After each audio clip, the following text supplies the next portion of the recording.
যুক্তরাষ্ট্রে বেকারত্ব কমাতে চায় ট্রাম্প প্রশাসন। তারা মনে করেন বিদেশি দক্ষ কর্মীরা এসে চাকরির বাজার নষ্ট করছে। তাই H-1B ভিসার ফি বাড়িয়ে এক লাফে $1,500 থেকে $1 লাখ করা হয়েছে। অভিবাসন নিয়ন্ত্রণে এই পদক্ষেপে ভারতীয় কর্মীরা সবচেয়ে বেশি ক্ষতিগ্রস্ত হবেন বলে মনে করা হচ্ছে। যুক্তরাষ্ট্রে অভিবাসী কর্মীদের জন্য চালু থাকা জনপ্রিয় H-1B ভিসার বার্ষিক ফি বাড়ানো হলো 1 লাফে 65 গুণ। $1 লাখ গুনতে হবে এই ভিসার জন্য। সোজা কথায়, নতুন যারা যুক্তরাষ্ট্রে কাজ করতে চান, উপার্জনের একটা বড় অংশ চলে যাবে ভিসা ফি দিতেই।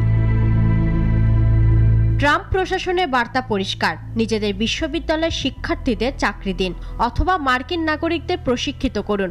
বাইরের লোকজনকে চাকরি কেড়ে নিতে দেয়া হবে না।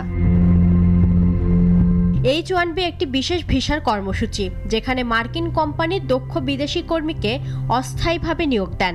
2004 থেকে প্রতি বছর 85,000 কর্মী যুক্তরাষ্ট্রে কাজের অনুমতি পায়। বিজ্ঞান, তথ্য প্রযুক্তি, প্রকৌশল ও ব্যবসার দক্ষ কর্মীরা দেশটিতে থিতু হন। আমাজন, মাইক্রোসফট, মেটা, অ্যাপল আর গুগলের মতো প্রযুক্তির জায়ান্টরা এই ভিসার সবচেয়ে বড় সুবিধাভোগী।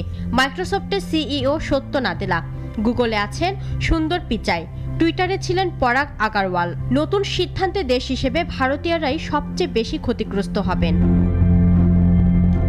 2000 থেকে 2019 সাল পর্যন্ত বিদেশি স্টেম কর্মী 44.5% বেড়েছে।